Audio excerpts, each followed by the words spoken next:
Opa, beleza? Eu sou o Grande Rex, sejam bem-vindos ao Codex Infinitos, o canal que a gente fala de diversos assuntos de Warhammer 40k. E hoje eu trouxe um vídeo para vocês sobre o sistema de RPG Deathwatch. Ele foi criado pela Fantasy Flight em 2010, hoje ele pertence a Coco 7.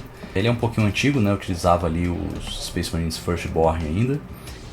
Existe hoje em dia suplementos, né, que tratam dos primários indômitos, mas a gente vai falar do sistema Core. Talvez eu fale um pouco a respeito desse suplemento, mas o importante é a gente conhecer todo esse sistema.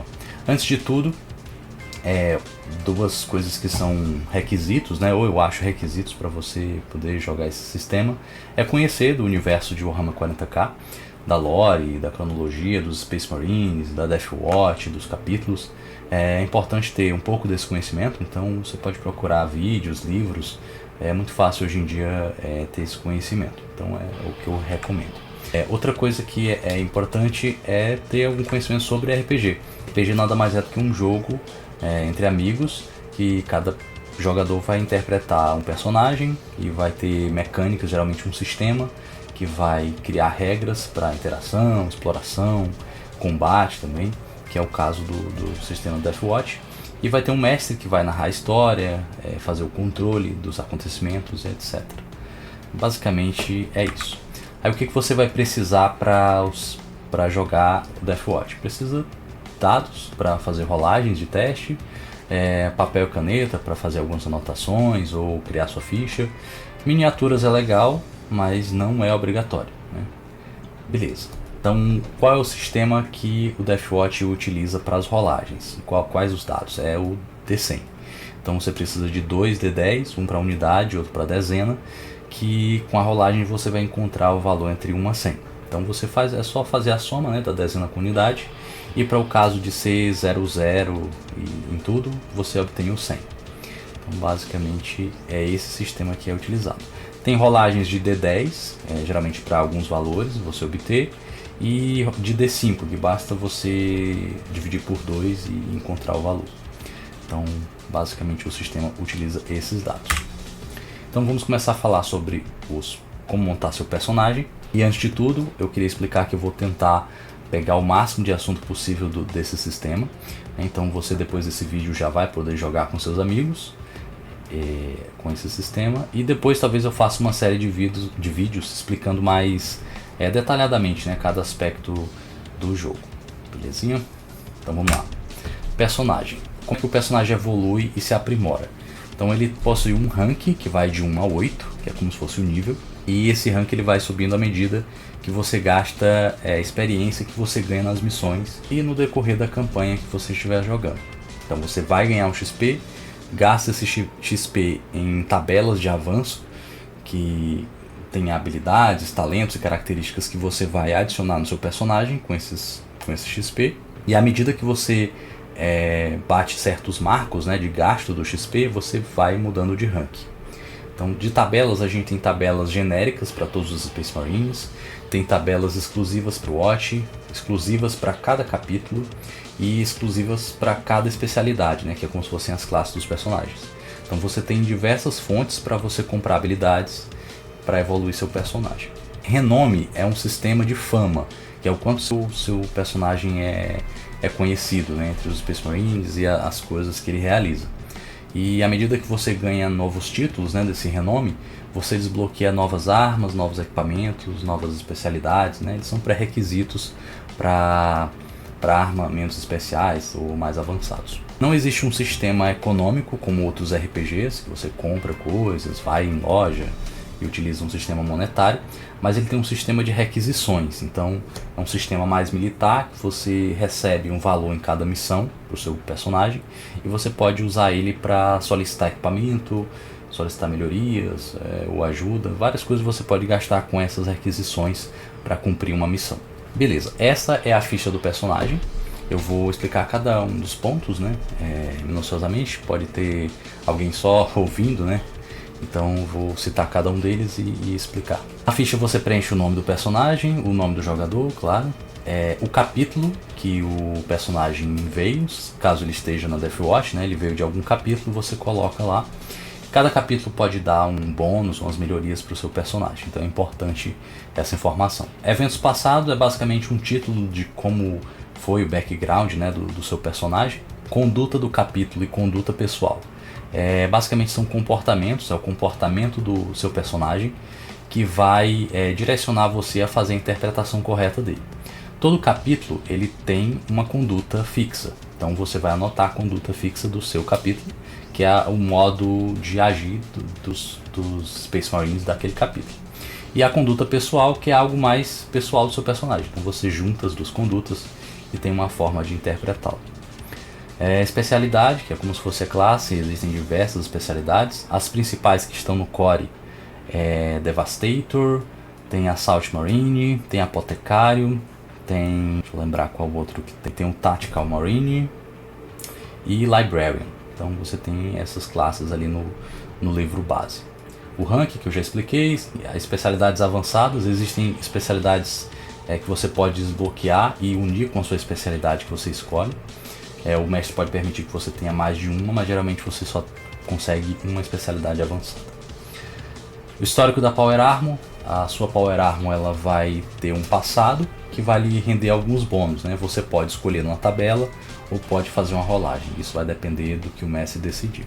Agora vamos falar das características. A gente tem todas essas características que são os valores que serão utilizados para as rolagens de teste durante o jogo. Então cada uma dessas características vai ter um valor atribuído. No Space Marine ele começa com 30 em tudo e vai adicionar mais 100, ele vai utilizar mais 100 para distribuir entre todas elas. Lembrando que não pode passar de 20 nessa distribuição em cada característica.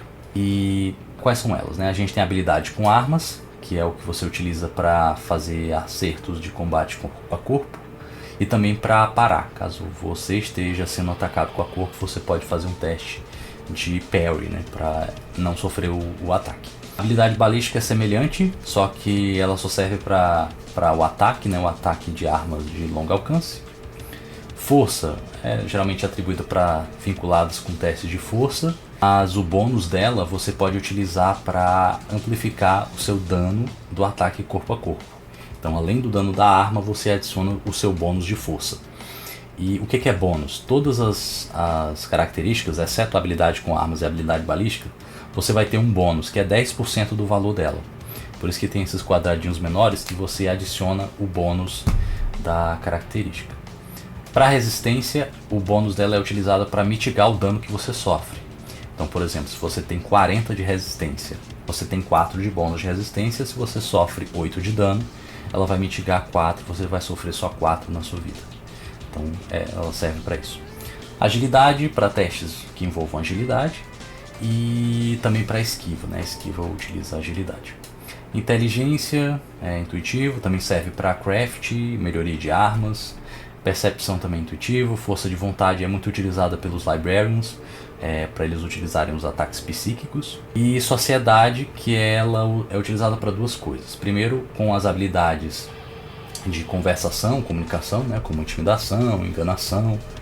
E também ela é utilizada, o bônus é utilizado pelo líder do grupo, que vai ser escolhido em cada missão, para gerar pontos que serão consumidos para utilizar habilidades de grupo. Eu vou explicar mais na frente a respeito disso, que é o chamado modo esquadrão, que você se utiliza desse atributo. Geralmente é importante para os líderes do grupo. Agora vamos falar sobre as habilidades. Tem uma lista bem extensa de habilidades que nada mais são do que, como eu posso explicar, é o que você utiliza para fazer diversos testes fora do combate, né? Então durante a exploração, durante a interpretação do personagem, você às vezes vai precisar fazer um teste de alguma coisa para ver se você é bem sucedido. O mestre vai indicar qual é a habilidade que você precisa realizar o teste. Então a gente tem a acrobacia, que faz um teste de agilidade. Só lembrando, né, cada habilidade ela é vinculada a uma característica para você saber qual valor fazer o teste.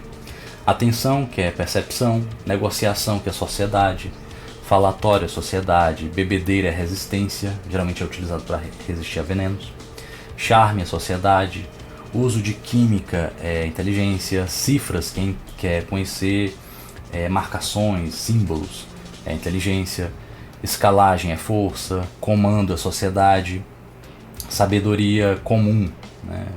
Conhecimento comum é inteligência, ocultação é agilidade, contorcionismo é agilidade, enganação, sociedade, demolição é inteligência, disfarce é sociedade, esquivar é agilidade, dirigir é agilidade, avaliação é inteligência, sabedoria, né, o conhecimento proibido é inteligência, que geralmente é o conhecimento que poucas pessoas têm acesso, né, como sobre Xenos e o caos.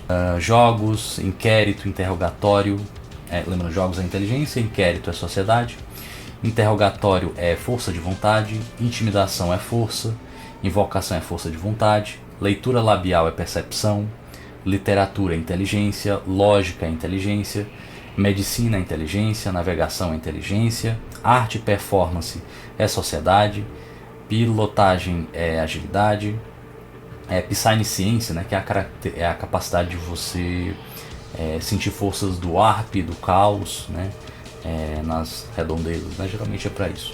É percepção, sabedoria escolástica, que é o que você aprende na academia ou no treinamento militar, é inteligência, escrutínio é percepção, busca é percepção, língua secreta é inteligência, segurança é agilidade, andar nas sombras é agilidade, movimento silencioso é agilidade, mãos leves é agilidade, idioma é inteligência, sobrevivência é inteligência, natação é força, táticas inteligência, uso de tecnologia inteligência, rastrear inteligência, comércio inteligência e domar criaturas inteligência. Lembrando que tem algumas que estão marcadas que elas são habilidades de grupo, né? Então geralmente elas são utilizadas em conjunto.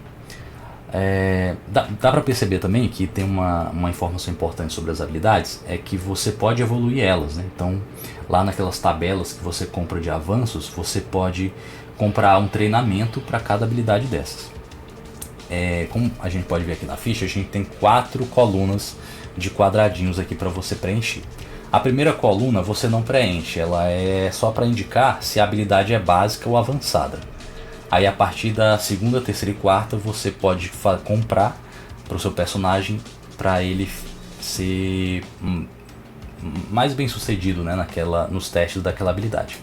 A primeira coluna é do treinado, então quando você é treinado naquela habilidade, você pode usar a sua característica 100% como um teste.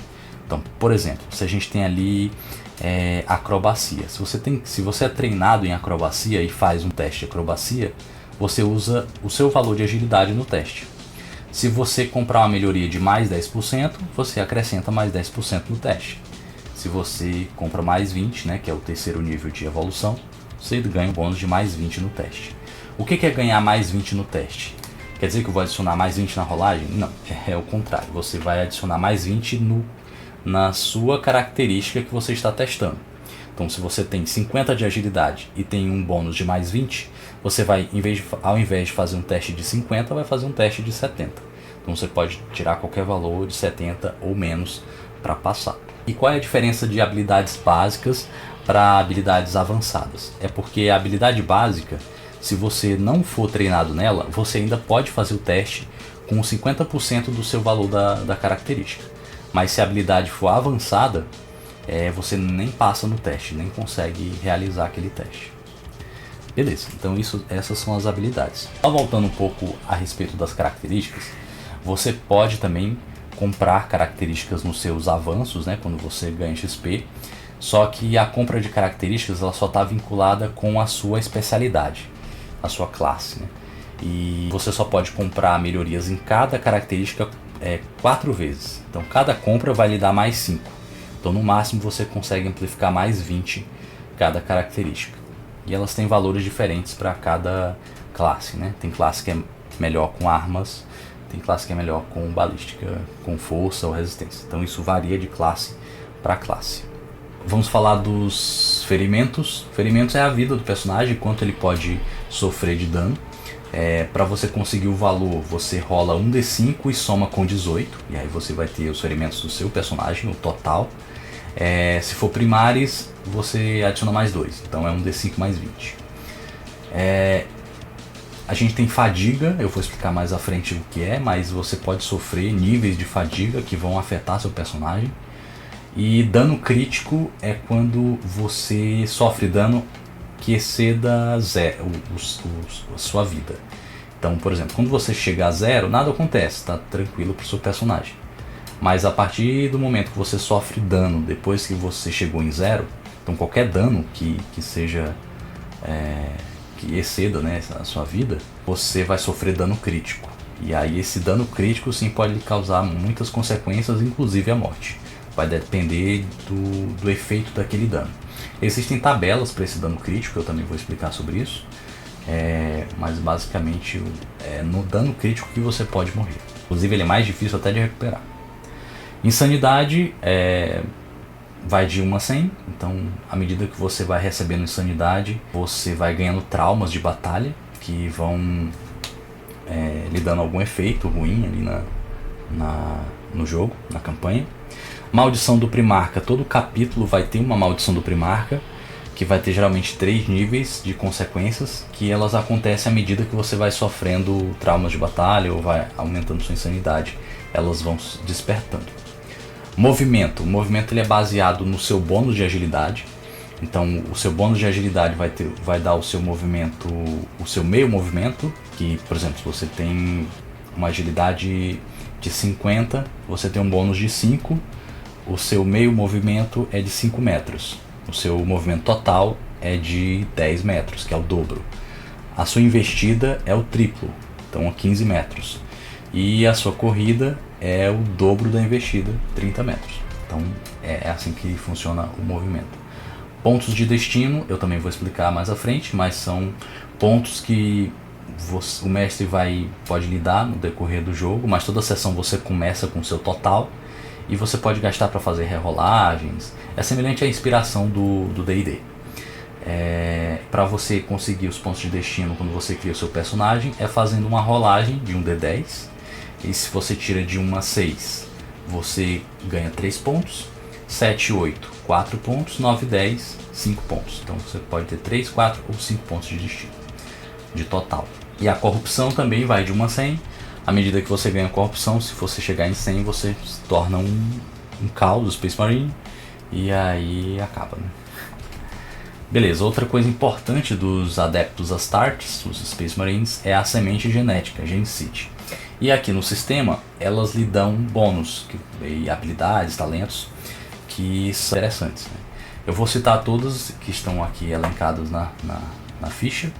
Lembrando que essa ficha aqui, eu vou tentar deixar ela disponível, porque eu traduzi ela, pode ficar mais fácil caso você queira uma ficha traduzida.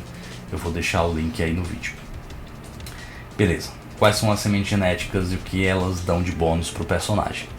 Coração secundário, Osmódula, Biscopia, Melanochrome e o Raimastamen.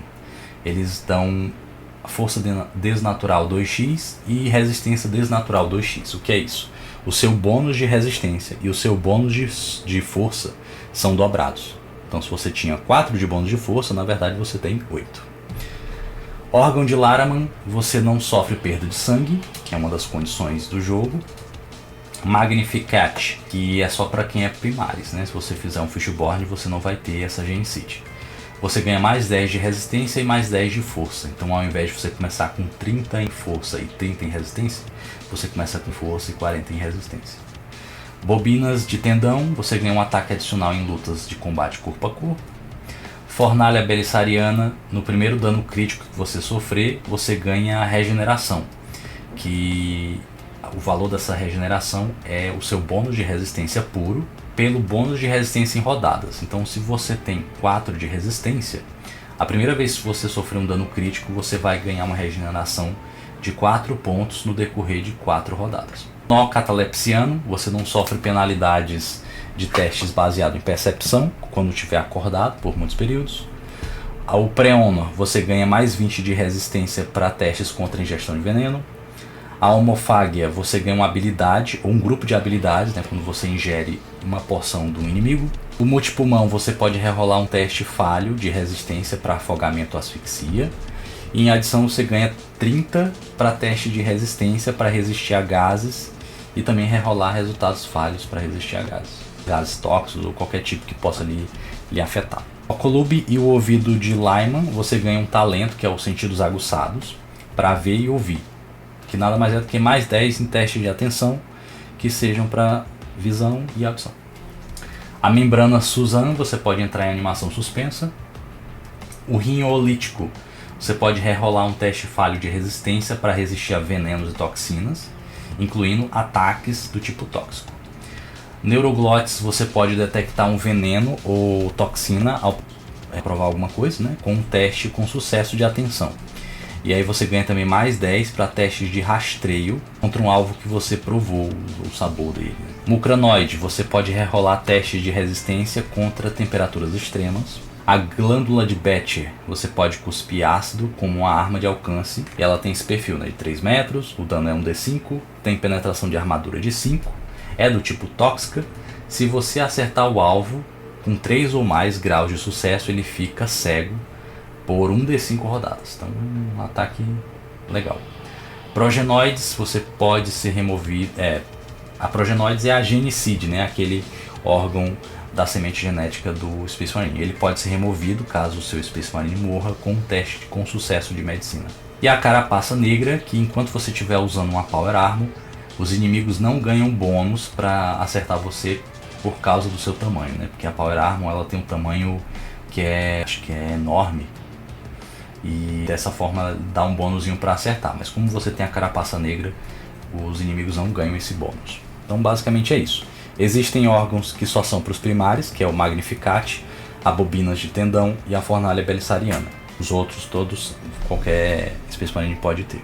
Beleza, vamos falar agora sobre armas, Power Armor e algumas habilidades da Power Armor. A arma, o que compõe a informação das armas que você pode utilizar? Tem diversos tipos, né? A lista são bem grandes de armas que você pode utilizar no jogo. Mas basicamente vai ter o nome da arma, vai ter a classe, é uma pistola, se ela é básica ou se ela é pesada. Vai ter o alcance do tiro padrão. Lembrando que se você tiver metade do alcance, ela está em curto alcance. Se tiver o dobro, está em longo alcance. O triplo é alcance extremo. Que isso afeta, né, no tiro. E se tiver a 3 metros é queima-roupa. 3 ou 5 metros, eu não lembro de qual. O dano da arma geralmente vai ser uma rolagem de um D10 com algum valor. E o tipo, né, do dano, que geralmente é... Na verdade são 4 tipos, né? Explosivo, de energia, de impacto e de lacerante. A penetração, que é o quanto a arma ignora da armadura. Ela ignora a armadura, não o bônus de resistência do inimigo, né? Então, duas coisas mitigam o dano nesse jogo: a armadura e o bônus de resistência. A penetração, ela ignora a armadura. E o cover também, né? O cover ele pode dar armadura. Taxa de tiro. As armas ela tem 3 tipos de modo de tiro, que é o tiro único, rajada e automático. Algumas armas só tem tiro único, outras tem tiro único e rajada, outras só tem automático. Então geralmente vai indicar nesse campo. O pente, que é a quantidade de munições que você pode atirar até que você precise recarregar a arma. A recarga, que é o tempo que você leva para recarregar, pode ser uma meia ação, pode ser uma ação completa, muitas ações. Geralmente isso vai interferir nos turnos que você vai ter no combate. Então a recarga é o tempo que você vai gastar no combate para recarregar a arma. E regras especiais, que geralmente é algum efeito que a arma vai ter. Então isso é importante. Aí você tem a lista de equipamentos, tem muitos equipamentos no jogo também. Melhorias, kits, cura, granada, etc. Se bem que geralmente a granada é utilizada como arma também. Agora vamos falar sobre a Power Armor. Beleza, na Power Armor ela tem diversas habilidades. Você pode ter diversas Power Armors também. Pode ter a 7, 8, a 10, Terminator, Dreadnought. Mas o que é importante é que a Mark 10 você só pode utilizar se você for primários. E aí quais são as habilidades que a Power Armor pode ter? Tem a musculatura servo aumentada, que vai dar mais 20 de força. Lembrando que o bônus desse mais 20 de força não pode ser duplicado por habilidades como aquela desnatural, né? Força desnatural. Então você usa só o bônus normal de 2 para esse mais 20. Autosenses vai lhe dar visão no escuro, imunidade a flash de fótons e granadas de atordoamento. Jogadas cantadas, que é um tipo de ação, ela se torna meia ação. e você ganha mais 10 em visão e audição para sentidos aguçados. Aquele talento que você recebe, você ganha mais 10, vai ficar mais 20. Tem o Vox Link integrado, Mag Boots integrado, reciclagem de nutrientes, que permite que ela opere 2 semanas sem recarga, supressão de recuo, você pode disparar com armas básicas de uma mão sem penalidade. O tamanho é o corpulento, como eu tinha falado. No tamanho corpulento você geralmente recebe um bônus de mais 10 para ser acertado, mas como você tem a carapaça negra, né, que é a Genicide, você nega isso para os inimigos. Destreza manual pobre, a penalidade de menos 10 para tarefas delicadas, a menos que você esteja usando um equipamento designado para adeptos astrais. Sustentador de vida braquial osmótica, que com o elmo fechado a sua Power Armor ela é ambientalmente selada. Ok, essas são as habilidades para qualquer Power Armor. E agora eu vou citar as habilidades que são apenas para as Mark 10 e cada modelo Mark 10. Então para Mark 10 táticos e graves, você vai ter a gola, que quando o ataque acertar a sua cabeça, você rola um D10 e vai ter 20% do valor ser considerado como tendo atingido o seu corpo. Auspex integrado para táticos, Vox Link integrado para táticos também. Os dois ficam no antebraço. Aprimoramento Phobos para Mark 10 Phobos. Você não vai sofrer penalidades de ocultação, movimento silencioso e teste de destreza manual. Para Omnis e para Graves, você vai ter o traço auto-estabilizado e a placa de botas servo-controladas.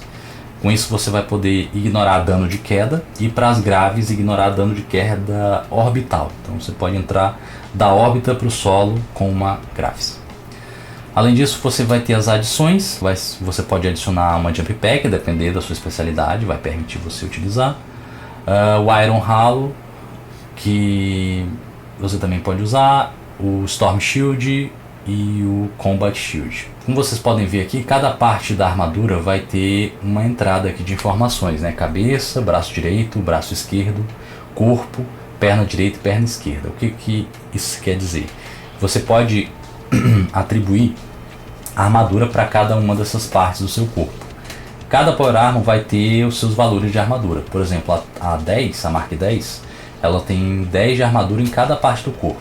Já a 7, se eu não me engano, é 10 em cada parte, exceto a cabeça, que é 8. A Graves é 12 em tudo. Então vai variar de armadura para armadura quais os valores você vai ter para mitigar o dano. Lembrando que a armadura ela é utilizada em conjunto com o bônus de resistência para mitigar o dano. E esses valores, como vocês podem ver aqui, em cada parte do corpo vai ter um valor atribuído. Cabeça é de 1 a 10, braço direito 11 a 20, braço esquerdo 21 a 30, corpo 31 a 70, perna direita 71 a 5 e perna esquerda 86 a 100. O que isso quer dizer? Quando um ataque ele é feito, um hit, seja o inimigo ou o personagem, você vai rolar o acerto. Você vai inverter aquele valor e comparar com o valor de atribuído a cada uma da parte do corpo. E aí você vai identificar onde aquele ataque acertou. Então, por exemplo, se eu rolo 50, se eu inverter 50, eu tenho 0,5 o acerto na cabeça, que a cabeça vai de 1 a 10. Se eu tiro 48, eu consegui 84. E 84 é na perna direita, que vai de 85. Então é assim que funciona. Claro que você só verifica depois se tiver acertado, né? Então isso permite que você tenha uma porcentagem de acerto em cada parte do corpo com base no seu acerto do hit. Isso vale tanto para ataques corpo a corpo como de longo alcance. Falamos aqui sobre a ficha. Tem outra parte na ficha também, que são talentos. Geralmente é uma habilidade que você vai ter e um traço também, mas geralmente o traço você vai receber por conta de algum efeito e o talento é algo que você pode comprar lá nas tabelas, mas ambos são habilidades que você vai ter, habilidades passivas que você vai poder utilizar. Eu vou só voltar um pouco aqui. Como vocês podem ver, existem algumas habilidades que já estão atribuídas. O que isso significa? Que você, como um Space Marine da Deathwatch, você já vai ter treinamento em algumas dessas habilidades, por isso elas estão marcadas como treinado, né? Então é algo importante de lembrar. Outra coisa também importante é que, deixa eu ir aqui, pronto, talentos.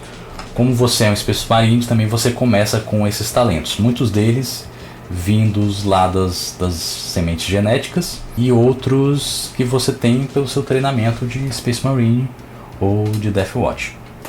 Aí o que a gente tem de talentos que você começa?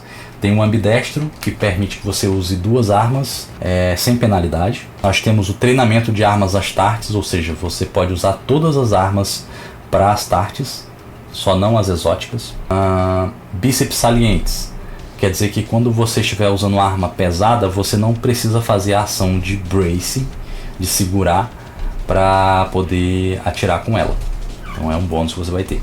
Sentidos aguçados, né, que você ganha, que eu já comentei. Golpe mortal, você pode utilizar um ponto de destino, gastar um do seu ponto de destino para causar um golpe que não pode ser esquivado nem aparado.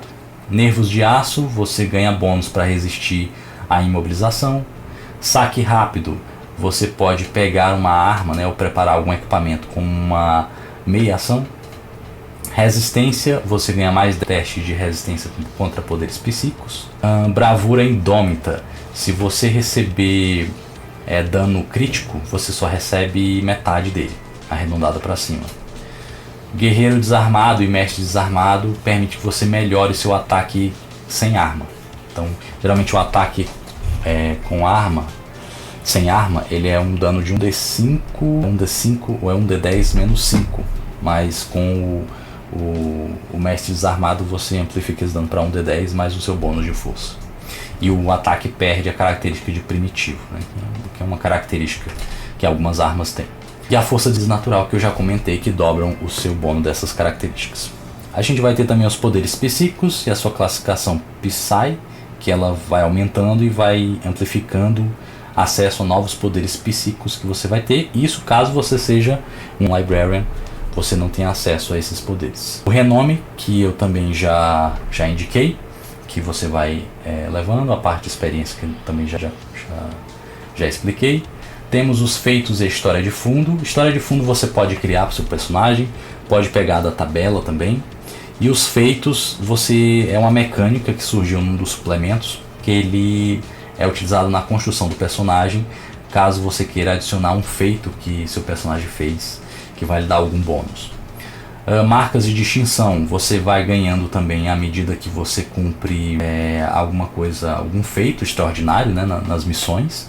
O mestre pode lhe dar essas marcas de distinção, mas você precisa comprar também com seu XP. E honras, você não precisa comprar com XP, você recebe mesmo pelo mestre quando você cumpre alguma coisa extraordinária. São bônus e marcas que você vai receber. Vamos falar agora sobre o combate. Como é que funciona o combate, né? As etapas de quando se inicia o combate. A primeira coisa que precisa ser feito é verificar se alguém ficou surpreso, sejam os inimigos ou os personagens. Caso alguém fique surpreso, ele vai perder o primeiro turno, e depois que ele vai verificar os outros, a sua iniciativa e tal. O segundo ponto como eu falei, rolar a iniciativa, e a partir dessa iniciativa que todo mundo vai rolar, todos os personagens e inimigos, que é decidido a ordem dos turnos. Como é que rola a iniciativa? Você rola um D10 e soma com um bônus de agilidade. Se houver empate, vence quem tem agilidade menor. Se continuar com empate, aí ambos disputam no dado para ver quem fica na frente. Aí se inicia uma rodada e cada jogador ou inimigo vai jogar o seu turno. Quando passa todo mundo o turno, aí reinicia a rodada, como é normalmente feito em todo sistema de RPG. Os jogadores e NPCs vão ter suas ações. Quantas ações ele pode fazer? Uma ação completa ou 2 meia ações. Além disso, pode fazer quantas ações livres quiser. Claro que o GM vai poder controlar isso também, mas são ações livres. E uma reação por rodada. Então cada rodada ele pode fazer uma reação, que é uma ação que é feita com algum gatilho e não necessariamente no turno do jogador, do NPC. Além disso, tem ações estendidas, que geralmente quando eu tenho uma ação que ela diz que são 2 ações completas ou 3 ações completas, quer dizer que eu vou passar mais turnos aguardando ela se resolver. E eu posso também abandonar durante esses turnos, né, que eu estou esperando a ação completar. Pode ser abandonada ou ser forçado a abandonar. Então basicamente é assim o combate. Agora isso aqui é o que geralmente assusta algumas pessoas, que é a quantidade de ações que você pode fazer no combate. Geralmente em outros RPGs você vai ter atacar, às vezes usar alguma habilidade, se desengajar, esquivar. Então aqui a gente tem essa lista, um pouquinho extensa, mas eu separei ela em mais ou menos os subtipos de cada ação, os principais, né, de cada ação. Então a gente tem 15 ações de ataque, temos 3 totalmente de concentração, 6 de movimento e 9 que são variadas. Então eu vou tentar resumir de uma forma mais simples, mas vocês podem também depois verificar aqui essa tabela ou no próprio livro também. Então de ataque, o que a gente tem? A gente tem um ataque total, que você ganha um bônus de mais 20 na habilidade de arma, e o alvo, né, o oponente, o inimigo, ele não vai poder esquivar ou aparar. Isso é para jogadas, para um ataque corpo a corpo, e é uma ação completa, então você só faz ela no seu turno. E temos a jogada cantada, que eu já até havia mencionado antes, que ela é uma ação completa, mas com a Power Armor ela fica uma meia ação. Basicamente você consegue atacar, escolher um local específico do alvo, só que você vai ter uma penalidade de menos 20, seja na habilidade com arma ou na habilidade balística. Mas se você acertar, você já atinge aquele local que você designou. Investida, que é você se movimentar, o seu movimento de investida, e finalizar com um ataque, que você vai ganhar mais 10 de movimento, mas para que o investidor corra, você tem que andar pelo menos 4 metros. Então você tem que fazer esse tipo de movimento. Em linha reta também. Pelo menos esses últimos 4 metros precisam ser em linha reta. Finta também é um tipo de ataque que você vai ter um teste de arma oposto, ou seja, o inimigo vai fazer o teste de arma e contra você. Se você vencer, seu ataque não vai poder ser esquivado ou aparado. A gente tem a rajada automática, você ganha mais 20 na balística. Cada grau de sucesso você ganha um acerto extra. Isso para armas que tenham a possibilidade de tiro de rajada automática. Temos o agarrão, que é para você tentar escapar de um agarrão ou manter uma. Nós temos o ataque cauteloso, que você vai ganhar uma penalidade no ataque com arma, mas você vai ganhar um bônus de mais 10 para parar e esquivar. Temos derrubar, que é tentar derrubar um oponente no chão. Temos a manobra, que também é um teste oposto, né? O inimigo vai fazer com base contra você. E se você vencer, você consegue mover o inimigo 1 metro. Então é mais ou menos para manipular a posição do inimigo. Temos ataques múltiplos, algumas habilidades, alguns talentos, eles permitem que você ataque mais de uma vez. E precisa de 2 armas ou talento para fazer isso.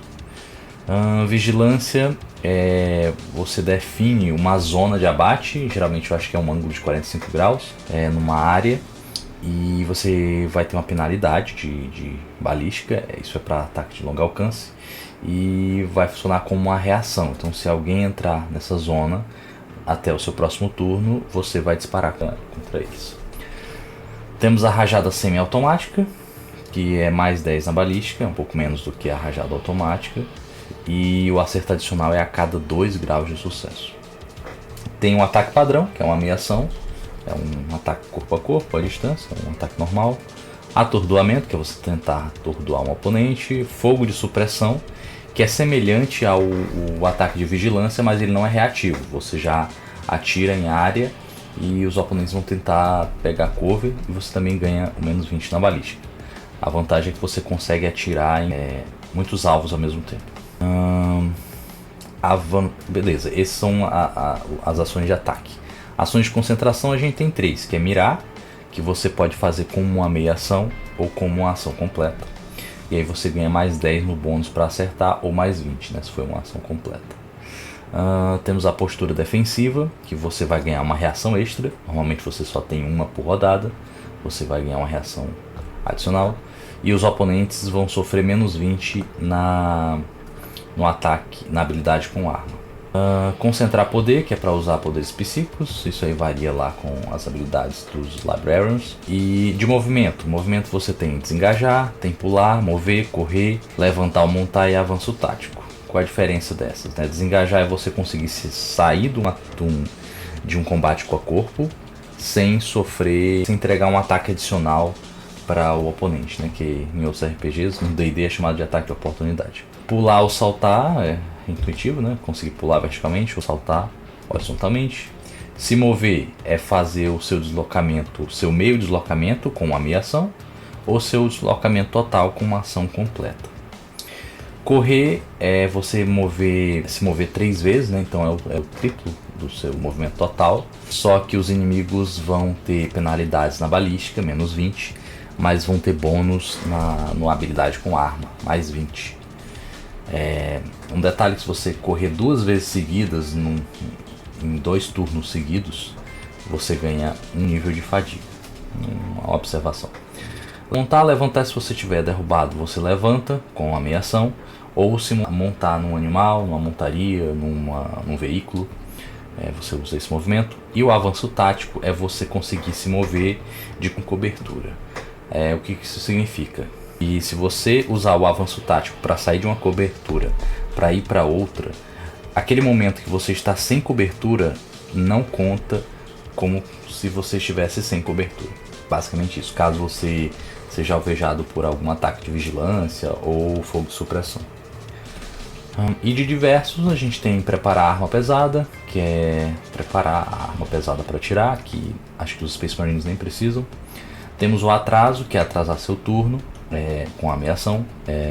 Esquivar, que é fazer um teste de esquiva para negar um dano, seja de ao corpo ou ataque à distância. Temos o aparar, que é para negar um ataque corpo a corpo, com um teste de habilidade de arma. Temos preparar, que é pegar uma arma ou item, né? Se preparar com ele, segurar, caso você não esteja com ele em mãos. Recarregar, que é isso aí varia, né? De acordo com a arma, quanto tempo você precisa para recarregar. E usar uma habilidade, que também varia de habilidade para habilidade. Só esclarecendo também mais uma informação, a investida ela também só é válida se você conseguir finalizar um ataque no final dela, né? Porque ela amplifica seu movimento. E outro ponto sobre vigilância e fogo de supressão é que você pode usar o fogo de supressão durante a vigilância. Quando você declara a sua área de vigilância, você também declara se você vai usar tiro normal, rajada, ou semiautomática, né? Ou fogo de supressão. E aí o bônus não estaca, né? A penalidade de menos 20. Você só fica com a penalidade de menos 20 mesmo. Além disso, o fogo de supressão, quem determina, quando você está usando fogo de supressão, quem determina os alvos que levam tiro é o mestre. Ele vai fazer a rolagem dele para indicar que alvos vão sofrer os disparos que você acertar. Além disso, tanto na vigilância como no fogo de supressão, todos os inimigos naquela área, eles precisam fazer um teste para não ser imobilizados, né? Um teste de agilidade. Outro ponto também que eu falei sobre testes opostos. O que significa um teste oposto? Quer dizer que ambos, o inimigo e o personagem, ou quem está fazendo o teste oposto, eles precisam fazer um teste na mesma habilidade. Se alguém passar e o outro não, quem passar vence. Se os dois conseguirem sucesso, vence quem tem mais graus de sucesso. Se empatar a quantidade de graus de sucesso, vence quem tem a habilidade mais alta. Se os dois têm a mesma habilidade, vence quem tirou o valor menor. E se mesmo assim empatar, ou se torna um empate, né? Um draw, ou para algum caso que precise de um resultado, repete tudo de novo. É isso. Então vamos seguir. Aqui eu tenho um exemplo de como funciona um ataque, né? Como é que funciona desde o momento que você ataca até a aplicação de dano. Então a gente tem aqui, vamos pegar como exemplo um Intercessor alvejando um Tyranid Warrior, que é um inimigo elite. Então eu defini algumas informações. Por exemplo, o Intercessor vai ter 50 de balística, ele vai estar com um nível de fadiga, ele vai ter executado uma ameação de mira antes e depois ele vai fazer um ataque normal. O Tyranid Warrior ele tem total de 48 pontos de vida, só que nesse momento ele está só com 4 pontos, né, com 4 ferimentos. A resistência bônus dele é 10, a armadura dele é 8, o tamanho dele é enorme. A gente vai estar usando o Intercessor, ele vai estar usando uma Stalker Bolt Rifle, que é da classe pesada, um alcance de 250 metros. O dano é um D10 mais 10 do tipo X, que é explosivo. Penetração de 6. Taxa de tiro só pode atirar em tiro único. O pente tem 24 balas. A recarga é uma ação completa. E tem duas regras especiais, que é o destroçar e a precisão. Beleza, então como funciona o ataque? Aí o Death Watch, o Intercessor vai fazer o disparo contra esse Tiranite. A primeira coisa que é feito é aplicar todos os modificadores. Então, quais modificadores eu tenho nessa situação? Como o Intercessor está com fadiga, qualquer nível de fadiga vai dar menos 10 em penalidades para todos os testes. Então, a gente já tem menos 10. Como ele mirou, ele vai ter mais 10 para acertar em meia ação. Então, a gente já consegue anular a penalidade da fadiga. Como o Tyrannid Warrior é do tamanho enorme, quem atirar nele tem mais 20 para acertar, então já tem um bônus de mais 20. E como a arma tem precisão, quer dizer que se eu utilizei a ação de mirar, eu vou ganhar mais 10 para acertar. Então, somando todos os modificadores, eu vou ter mais 30, né? O Intercessor vai ter mais 30 para acertar. Como a habilidade balística dele é 50, eu somo esse 30 com 50. Então eu preciso fazer um teste com a habilidade balística, com um tiro de longo alcance, que atinge 80. Então eu rolo, ele vai rolar o D100. Se ele conseguir menos de 80 ou menos, ele acertou o Tiranite. Então vamos supor que ele acertou 50, ele rolou 50. 50 passou. Aí o alvo vai tentar esquivar ou aparar. Ele pode escolher um dos dois. No caso, o aparar é só para corpo. Então ele vai tentar esquivar com o bônus de agilidade dele. Se esquivar, pronto, acaba. O ataque não foi bem sucedido. Mas se não conseguir esquivar, segue para o próximo passo, que é determinar o local do acerto. Como eu já havia explicado antes, você pega a rolagem de acerto, que no caso foi 50, né, no nosso exemplo, e inverte, fica 0,5. 0,5 é na cabeça, que a cabeça vai de 1 a 10. Então ele conseguiu um tiro na cabeça do Tiranite. Agora a gente vai determinar o dano. Para armas melee, o dano vai ser o dano da arma com o bônus de força. Mas como é uma arma de longo alcance, vai ser só o dano normal dela, que é um D10 mais 10. Então vamos supor que ele rolou um 9, somando com 10 ele vai ter 19. Aí a gente vai precisar agora subtrair, para aplicar o dano, subtrair a armadura e a resistência.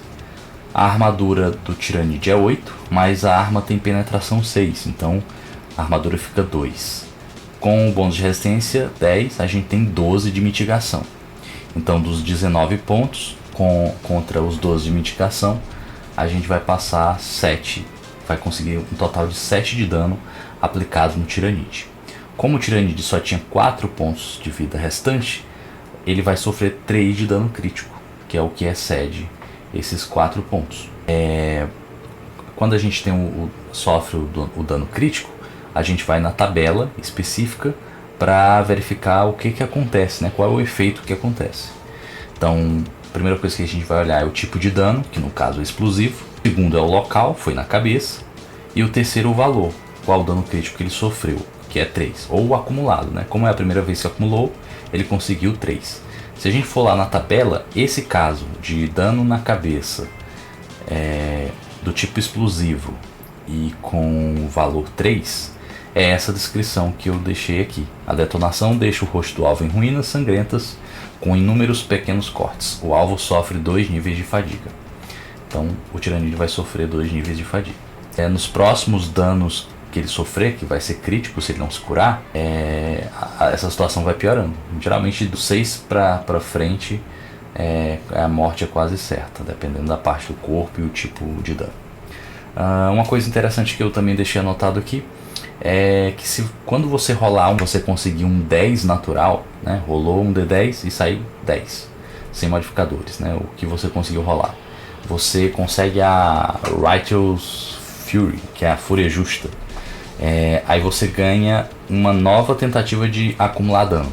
Você realiza o mesmo teste de acerto, como se você estivesse tentando acertar o alvo, só que dessa vez não tem esquiva. Você só verifica se consegue acertar. Se acertou, você faz uma nova rolagem de dano para somar com aquele primeiro dano. Se nessa nova rolagem você conseguir outro 10 natural, o processo se repete. Existe uma habilidade, que eu acho que vem da Deathwatch e também de alguns capítulos, que é possível você ignorar essa confirmação de dano. Então na hora que você rola o 10 natural, você já rola um novo dano. Não precisa fazer essa confirmação de acerto para acumular o dano que o alvo vai sofrer. Beleza, só comentando também, aqui ele tinha a habilidade de destroçar, que eu poderia rolar 2 vezes o dano para escolher o melhor resultado. Então tem uma chance maior de conseguir essa fúria justa. Beleza, circunstâncias de combate.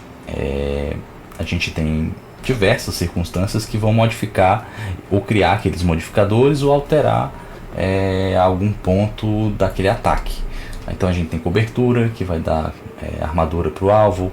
A gente tem terreno difícil, tem longo alcance, bala perdida, que pode fazer com que seus tiros falhos possam pegar nos seus aliados. Tem arma travada, que a arma precisa ser consertada porque ela falhou. Geralmente é quando você tira 94, 96 a 100. A arma trava. Quando está em automático é de 94 a 100. Escuridão, névoa, queima-roupa e diversas outras circunstâncias que podem modificar os valores dos seus ataques, seja corpo ou longo alcance. Temos também condições de danos especiais, que acontecem geralmente depois dos danos críticos, né? Ou quando acontece alguma situação, como ter membros amputados, cegueira, perda de sangue, ficar queimando, cair, vácuo, atordoamento, imobilizado, e tem diversas condições com suas características. Enfim, a fadiga, algumas ações, como a gente viu, dano crítico, ataque desarmado, dar 2 corridas seguidas, ser atordoado, ser agarrado, cair. Se você falhar em testes que exigem muito esforço físico, você pode sofrer graus de fadiga, né? Só em ter 1 grau de fadiga, você já recebe menos 10 de penalidade, para qualquer teste. E aí, quanto você pode suportar é o seu bônus de resistência. Então você vai verificar seu bônus de resistência, pode ser o duplicado. Então, por exemplo, você tem 4 de bônus de resistência, com a resistência desnatural vai para 8. Então você vai ter 8 de bônus de resistência. Então você consegue resistir até 8 níveis de fadiga. Se você ultrapassa esse valor, o seu personagem fica inconsciente. Então é para isso que serve a fadiga. E existem formas também de recuperar, que é o que vamos falar mais na frente sobre recuperação tanto de dano quanto de fadiga. Agora a gente vai falar sobre hordas. Existe uma mecânica no jogo que alguns inimigos eles podem se reunir em hordas, e aí o combate ele muda um pouco, né? Então todos esses inimigos que se acumularam com uma horda, eles são tratados como uma entidade única, né? Então, ao invés de você ter os ferimentos para você calcular nos inimigos, você vai ter uma magnitude para aquela horda. Então você encara ela como uma entidade que tem uma determinada magnitude. E a magnitude ela vai afetar o acerto, aqueles bônus de acerto por tamanho, né? Então quanto maior a magnitude, mais bônus você vai ter para acertar. As hordas elas não podem esquivar e nem podem aparar, mas os ataques que ela realiza também não. Então se a horda lhe atacar, você também não vai poder esquivar nem aparar. Como é que você vai causar dano em hordas? Qualquer dano que você aplica em uma horda, depois que você passa a armadura e a resistência, né? Se for ignorado, nada acontece. Mas se você conseguir aplicar algum dano naquela horda, você reduz a magnitude em 1. Não importa o dano. Qualquer dano que você cause, a magnitude reduz em 1.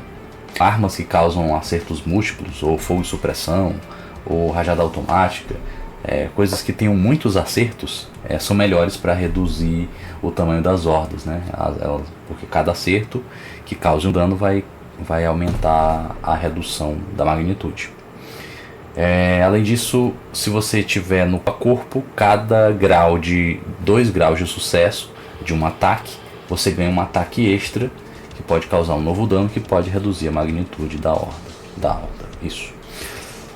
Armas que tenham um campo de força, geralmente Power Fist, eu acho que Lightning Fist também, eles vão ter no final do ataque completo, né, não importa quantos hits, você vai conseguir uma redução na magnitude de menos 1 na magnitude da horda. Além disso, ataques explosivos também ganham mais uma redução no final dos ataques. Então você realiza todos os ataques explosivos e no final reduz mais um ponto da magnitude. Armas do tipo Blast, que tem um valor, você causa redução igual àquele valor. Então Blast 4 vai reduzir em 4 a magnitude das hordas, caso você cause dano. Flamers, eles são os melhores destruidores de horda, porque eles causam a redução igual a 1/4 do alcance arredondado para cima.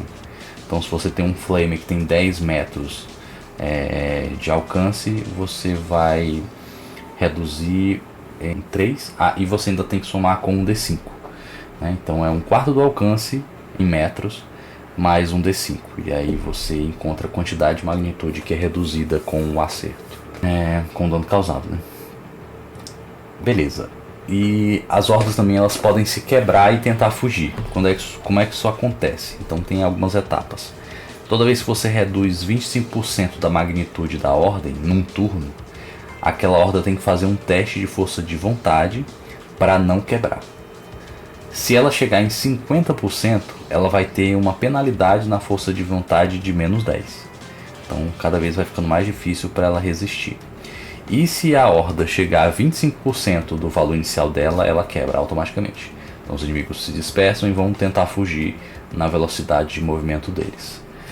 Existem hordas que são imunes à quebra também, então você pode dizimar ela até o último e ela não vai quebrar. Geralmente é quando elas têm sem medo, o talento é um traço. E o ataque das hordas também é bem perigoso. Ataques de longo alcance de hordas é igual ao primeiro dígito da magnitude. Então se uma horda tem magnitude 20, ela vai dar no turno dela 2 ataques de longo alcance. Se tiver magnitude 30, 3 ataques.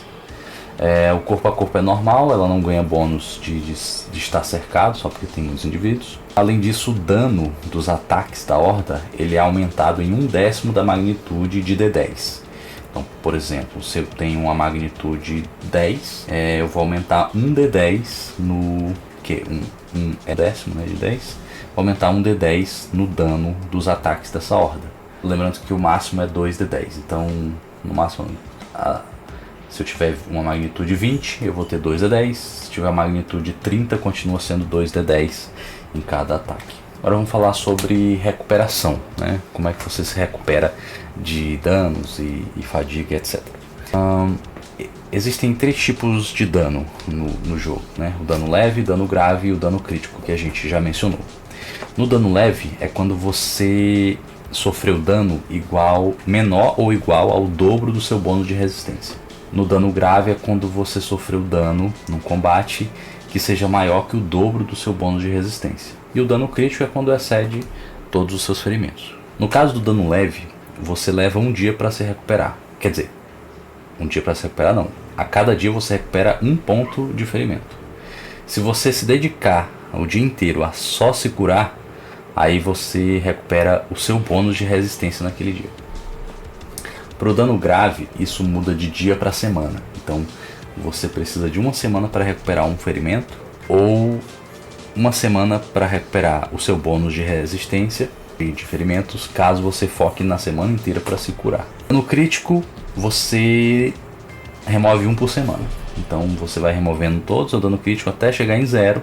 Quando você chegar em 0, o dano crítico muda para dano grave e você vai para o esquema de recuperação do dano grave. Quando você chega no dano leve, aí você muda, a sua recuperação vai acelerando, né? Então não vai ficar 1 semana para sempre, até você atingir o nível de dano leve, aí muda o tempo de recuperação. Claro que você pode receber atenção médica, que pode acelerar todos esses tipos de recuperação de acordo com a habilidade médica que está ali tratando. A morte é definitiva, mas você consegue burlar ela se você queimar 1 do seu total de pontos de destino que você recebe no início. Então você tem os pontos de destino, que eu vou explicar logo mais. Se você se abdicar de 1 ponto, você consegue ignorar a sua morte uma vez. E existe também o sacrifício heróico, que ao invés de você queimar um ponto para não morrer, você pode queimar um ponto para realizar um sacrifício heróico. Então você vai pegar o seu bônus de resistência e durante aquela quantidade de rodadas você é imune aos efeitos de dano crítico. Então você vai fazer tudo que dá, mas no final você morre, não tem como ser salvo. E isso é decisão do mestre também, se vai permitir você fazer esse tipo de sacrifício. Aí existem também os implantes biônicos cibernéticos. Caso você perca braço, mão, olhos, essas coisas, você pode receber implantes biônicos e cibernéticos que vão ter seus benefícios até no 41º milênio. Quase todo mundo tem algum implante. Agora vamos falar sobre pontos de destino, né? Como funciona essa mecânica. Então basicamente você vai rolar no início, como eu já havia explicado lá na folha de personagem, você vai ter seus pontos de destino. Toda sessão você inicia com aquele valor máximo de pontos de destino que você pode gastar naquela sessão. O mestre pode lhe dar novos pontos de destino que não excedam o seu total, caso você gaste. Quando você realiza algum feito extraordinário, alguma coisa digna de interpretação, um feito extraordinário, alguma coisa muito legal, que o mestre decida, ele pode lhe recompensar com um ponto de destino. É bem semelhante à mecânica de inspiração do D&D. Só que o que você pode usar, o que você pode fazer com esses pontos de destino? Primeiro, você pode gastar um ponto para rerolar testes que você falhou. Você pode ganhar um ponto para ganhar mais 10 de bônus num teste que você ainda não rolou. Você pode adicionar um grau de sucesso em algum teste que você passou. Você pode garantir 10 de iniciativa. Então, em vez de rolar iniciativa, não, vou garantir 10 gastando um ponto de destino. Você pode curar um D10 de dano não crítico que você sofreu numa partida. Você pode se recuperar instantaneamente de um atordoamento. Você pode entrar no modo de esquadrão sem teste. Eu vou já explicar o que é modo de esquadrão, mas você não precisa de teste para entrar nele gastando ponto de destino. Você pode ganhar mais um de ranking para uso de habilidades de modo solo. Também vou explicar sobre isso, mas as habilidades de modo solo elas têm requisitos de nível. E aí você pode ganhar mais um para conseguir uma habilidade que você precisaria de um nível extra. E também remove o nível de fadiga, gastando um ponto de destino. Além do mais, você pode, como eu expliquei anteriormente, queimar um do seu total para evitar uma morte do seu personagem. Então basicamente o ponto de destino é para isso. Agora os modos de combate, que é uma das mecânicas que eu acho mais interessante desse sistema. Antes de falar do modo de combate, a gente precisa entender o que é coesão ou pontos de coesão. Então a coesão ela representa a fé, né, nos seus companheiros ali, a conexão que você tem com o time. E esse valor ele é gerado em cada missão. Cada missão que o seu time vai realizar, o líder que é escolhido para aquela missão vai somar o bônus de sociedade dele com alguns modificadores, seja de rank e de talento, tem uma tabelinha para isso, e geral. Esses pontos de coesão eles são valores que você pode consumir para utilizar habilidades. Como é que você ganha mais coesão? Toda vez que você completa um objetivo, você ganha um ponto de coesão e você pode gastar pontos de destino também para recuperar. Cada jogador pode gastar isso para recuperar. Aí os pontos de coesão eles ficam num pool ali para todo o time utilizar. Existe o chamado teste de coesão, que é rolar um D10 pelos pontos de coesão atual. Então se o time, por exemplo, tem 5 pontos de coesão e eu preciso fazer um teste de coesão, eu rolo um D10. Se o valor der igual ou menor, eu passo. Ou seja, à medida que você vai gastando, os testes de coesão vão ficando mais difíceis. Como é que você perde coesão? Gastando com as habilidades do modo esquadrão, ou também no modo solo, quando você está no modo esquadrão. Vou explicar isso. Quando você, um jogador, né, do time, sofrer 10 de dano bruto com algum ataque do tipo precisão, blast ou devastação, né, isso se o personagem estiver no modo esquadrão. Aí o líder ele pode fazer um teste de sociedade ou de comando dessa habilidade. E ele falhar, o time vai perder 1 de coesão. E o limite não pode ultrapassar 1 por turno, né? Então se tiver vários ataques, vários desse tipo de dano no mesmo turno, o limite é 1 que o time vai perder por turno. E outra mecânica que pode fazer você perder coesão, né, o time perder a coesão, é o medo. Então se uma criatura tiver medo, os Space Marines não sentem medo, mas eles pode afetar a sua organização tática. Então o líder do time também vai fazer um teste de força de vontade, né, não de sociedade de comando, vai ser de força de vontade, e aí se ele falhar é que o time também perde uma coesão. Beleza, então eu tenho esses pontos de coesão que eu posso utilizar com habilidades do modo esquadrão. Como é que funciona esse modo esquadrão? Então a gente tem dois modos, o modo solo e o modo esquadrão. Um personagem ele pode estar em um desses dois modos. O solo é o modo padrão, todo mundo começa com ele. Ou eu posso estar no modo esquadrão e com uma ação livre mudar para o modo solo. Nesse modo solo eu vou poder usar habilidades do Codex, que são liberadas pelo rank do personagem, habilidades do capítulo do personagem, do capítulo de origem dele, e geralmente nas especialidades, né, nas classes, você vai ganhar uma passiva que pode ser utilizada ou no modo esquadrão ou no modo solo. Você vai escolher qual que você gosta mais de usar. Mas basicamente é isso. E nessas habilidades você não gasta nada, né? Mas você pode usar essas habilidades caso você esteja no modo esquadrão. Então você pode entrar no modo esquadrão, mas utilizar as habilidades do modo solo, mas gastando pontos de coesão. Como funciona o modo esquadrão? O modo esquadrão ele requer algumas coisas. Um personagem ele pode para ele entrar no modo esquadrão, porque ele começa no modo solo, ele precisa ou gastar uma ação completa, né, ali durante o turno e entrar no modo esquadrão, ou fazer um teste de coesão, que eu já tinha mencionado, como uma ação livre ou como uma reação. Ele pode usar o turno dele e ali antes de acabar a rodada, com uma reação, fazer um teste de coesão para tentar entrar no modo esquadrão. Caso ele falhe nesse teste, ele perde ou o turno que ele está, ou o próximo turno, caso ele tenha usado uma reação, e entra automaticamente no modo esquadrão. Então, o teste é só para evitar de ter que fazer uma ação completa para entrar no modo esquadrão. O líder ele pode entrar uma vez na sessão no modo esquadrão com uma ação livre. Quando alguém entra nesse modo esquadrão, né, o personagem, eu vou entrar no modo esquadrão. Um outro requisito, né, também para entrar no modo esquadrão é que o time tenha pelo menos um ponto de coesão. Se não tiver mais coesão, já era, não dá mais para entrar no modo esquadrão.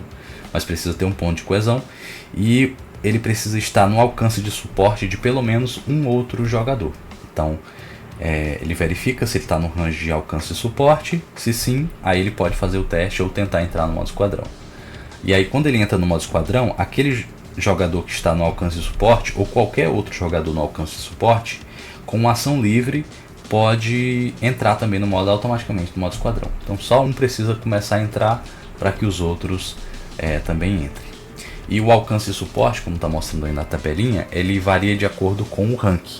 Então do rank 1 ao 3 o alcance é 30 metros, do 4 a 6 é 60 metros e do 7 ao 8 é 120 metros. Como é que eu saio do modo esquadrão? Como é que ele se quebra para um jogador? Se a coesão chegar em 0, todo mundo sai do modo esquadrão. Se você sair do alcance do suporte, você sai do modo esquadrão. Se você ficar inconsciente, você sai do modo esquadrão. Ou qualquer outro efeito que indique que você tem que sair. Ou se você está mudando para o modo solo, né? Por livre e espontânea vontade.